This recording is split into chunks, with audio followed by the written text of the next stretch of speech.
Welcome to this week's OK at Work with myself, Sarah Sawyer, and my colleague Russell Berger from the Offit Kurman Labor and Employment Group.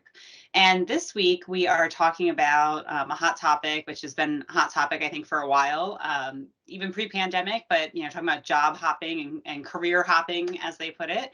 Definitely something that we've seen more of in more recent history, and then obviously even more now with the job market the way that it is, with less and less employees staying with companies for long stretches of time, 10 years, their whole career, things like that, to more, moving between jobs and making more career changes.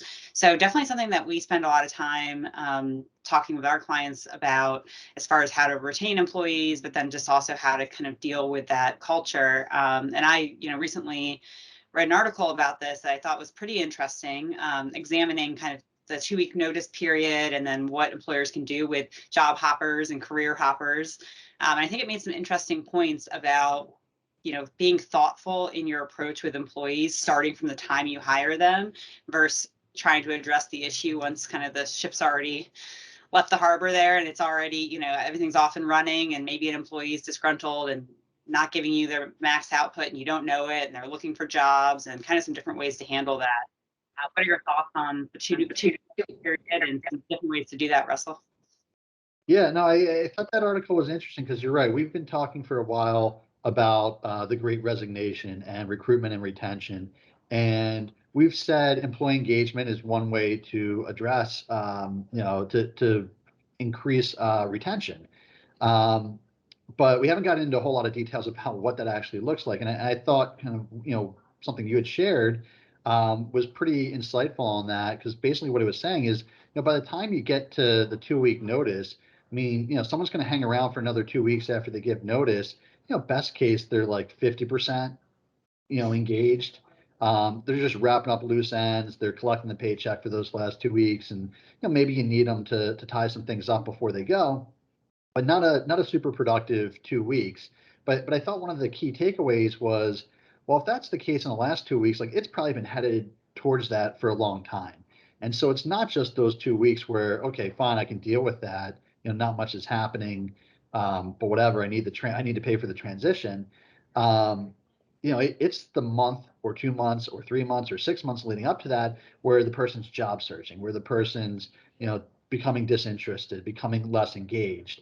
And I thought the big takeaway from the article was, get in front of that.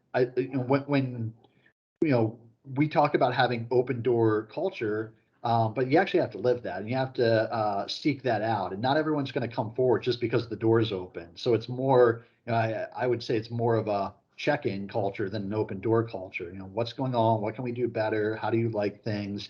And you keep it to kind of that, so it's not a super meta heavy duty conversation every time you have to have it, but it's just constant check-ins where you build trust and you can exchange information going both directions. So it'll make you a more effective manager as well. But you get those little bits of feedback so that you can address them. And just by virtue of the fact that you address them with an employee, the employee will be more engaged and more likely to not only stay, but to be connected while they do stay. Yeah, and I think it's a good point. You talk about the open door policy or certain policies that employers often have in place, saying, please come to us, please report this, open door policy, all those things. And I will say, by and large, a lot of my clients that I see that in their policies, and then I do work with them and I get to know them as a business, I don't know that they're always actually implementing those things or know exactly how or have given a lot of thought to that. I think there's sometimes an assumption, well, I have it in the policy. I've told you to come to me. Why aren't you coming to me? And so I think this is really a situation where if you're going to implement something where you really want that to actually be the reality, it really is going to take work as a manager, as a leader, as an owner, to really committing yourself to that process and really thinking about it.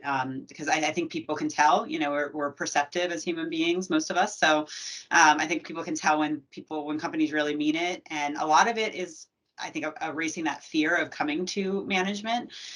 So a lot of times someone might be unhappy in their role, or maybe they would like a different role within the organization. I think that was a great one as well, is they might want to stay, but be in a different capacity or do something different, and to feel comfortable to come to management or to the company in some way and say, I'm really I think I want to do something else without fear of retribution, or fear around, well, now they're just going to be pushing me out now that I was honest about this. So it really takes a lot more than just a written policy for people to feel and live that.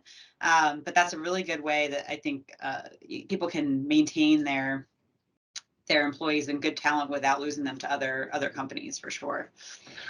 Yeah, yeah, and just, you know, the more we talk about it, the more apparent I think it becomes that this is on the management side to be proactive. Because you're right, these are scary conversations for employees to have a lot of the time, and it's easier to just leave than to have those conversations. And obviously, that's not what we want. We want to avoid that. So, you know, I think it's really a management imperative to not only, you know, seek out these conversations in the right way, of course, but to work to make sure that employees feel engaged and feel comfortable and feel it's okay to be honest and to share, hey, I'd like to get to this point in my career here, and to work on a plan of how you can get there. And you know, I think the real takeaway for me is if you wait until the employee's got one foot out the door, you know, it's a pretty hard challenge to bring that person back in and not only get them back in the company, but to get them back engaged. Not that it can't be done, but that's an uphill battle. And like a lot of things, it probably is a lot easier if you make that part of kind of your management routine up front to prevent that and keep the employees on that right and proper engaged track.